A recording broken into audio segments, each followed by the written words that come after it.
ब्रह्मा को बुलाया वो भी ना आया, और शिव शंकर को बुलाया वो भी ना आया। आखिर में भगवान विष्णु को भी बुलाया और वो तो जवाब तक न दिया। आखिर आया तो अपना बल ही आजमाया, ऐसा कौन कहा। दोस्तों चलिए जानते हैं भगवान शिव का धनुष भगवान राम के अलावा किस किस ने उठाया। सबसे पहले ये जान लेते हैं कि ये शब्द किसके हैं। एक बार जब माता सीता का स्वयंवर रचने के लिए जनक जी विचार करते हैं और यह घोषणा कर देते हैं कि माता सीता का स्वयंवर होगा और जो कोई भी शिव धनुष को उठा लेगा उसी के साथ सीता का विवाह होगा। रावण ने सोचा अगर मैं जाता हूँ और धनुष नहीं उठा पाता तो जग हंसाई होगी कि त्रिलोक का राजा रावण धनुष नहीं उठा पाया। इसलिए उसने बाणासुर के साथ मिलकर रात्रि को चुपचाप गया और धनुष को उठाने लगा। जब वह धनुष को उठाने लगा तो धनुष एक अंगुल के बराबर उठ गया और उसकी छिंगी दब गई। उसके बाद उठ ही नहीं रहा था और जब उसकी उंगली की छिंगी दब गई तो वह ब्रह्मा को बुलाने लगा और ब्रह्मा जी कहे कि मैं नहीं आने वाला, और शिव जी को बुलाया तो वो भी ना आए, और जब भगवान विष्णु को बुलाया तो भगवान विष्णु तो आने वाले ही नहीं थे क्योंकि वो राम अवतार में वहीं थे और वे सब देख रहे थे। भगवान श्री राम ने यह देखकर दो ताली बजाई और रावण की उंगली निकल गई, और भगवान राम के इस करामात से रावण एकदम अहंकार से भरीभूत होकर और वह कहने लगा कि ब्रह्मा को बुलाया वो भी न आया, शिव को बुलाया वो भी न आया, और विष्णु को बुलाया तो वो तो जवाब तक न दिया, आया तो अपना बल ही आजमाया। और वहाँ से रावण और बाणासुर दोनों भाग जाते हैं। दोस्तों भगवान श्री राम ने जिस धनुष शिव धनुष को तोड़ा था जनकपुर में, वह धनुष महर्षि दधीची की हड्डियों से बना हुआ वह धनुष था। उस धनुष का नाम बिनाका था। बिनाका धनुष भगवान शिव का था जो कि शिव जी ने परशुराम को दिए थे।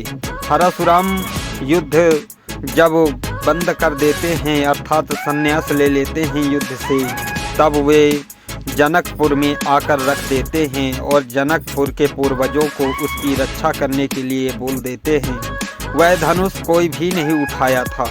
दोस्तों उस धनुष को पहले तो शिव जी ने उठाया और उसके बाद भगवान परशुराम ने, और जनकपुर में वह रखे रखे पुराना हो चुका था। और जब सीता के पिता जनक राजा जनक मिथिला के राजा बनते हैं तब वह देखते हैं कि उस धनुष को कोई भी नहीं उठा पाता चाहे कितना भी बलवान क्यों न हो, और माता सीता को झाड़ू लगाते हुए उस धनुष को एक हाथ से ही उठा लेना और उसके नीचे झाड़ू लगा देना, यह राजा जनक के देखकर अचंभित होने के बराबर ही था, क्योंकि वह धनुष राजा जनक भी नहीं उठा पाते थे और सीता माता सहज रूप से उस धनुष को उठा लेती थी। तभी तो राजा जनक के मन में यह विचार आया कि इस धनुष के कारण से ही सीता का विवाह किया जाए, अर्थात कम से कम सीता के बराबर या कि सीता के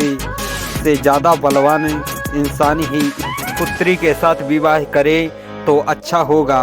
यही सोचकर राजा जनक ने धनुष को उठाकर उस पर चाप चढ़ा देने वाले के साथ अपनी पुत्री सीता का विवाह करने का निश्चय किया और यह सीता स्वयंवर रचा। दोस्तों उस धनुष को इस वीडियो के माध्यम से हम यह जान चुके हैं कि उस धनुष को भगवान शिव के बाद भगवान परशुराम और परशुराम के बाद माता सीता ने ही उठा पाया था, और रावण तो बस एक अंगुल बराबर उठा पाया था।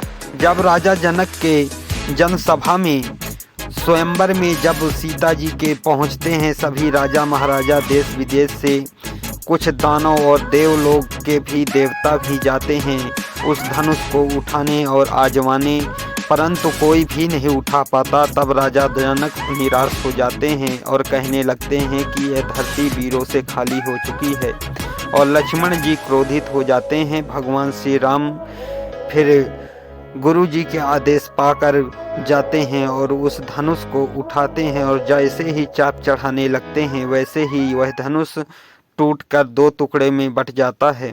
इस प्रकार से भगवान श्री राम उस धनुष को उठा पाते हैं। दोस्तों, भगवान शिव के इस विनाका धनुष को केवल 4 लोग ही उठा पाए थे, यह हम जान चुके हैं। दोस्तों, इस वीडियो में अगर आप लोगों को कुछ भी बात अच्छी लगी हो तो वीडियो को लाइक करें और मेरे इस YouTube चैनल को सब्सक्राइब करें। जय श्री राम दोस्तों।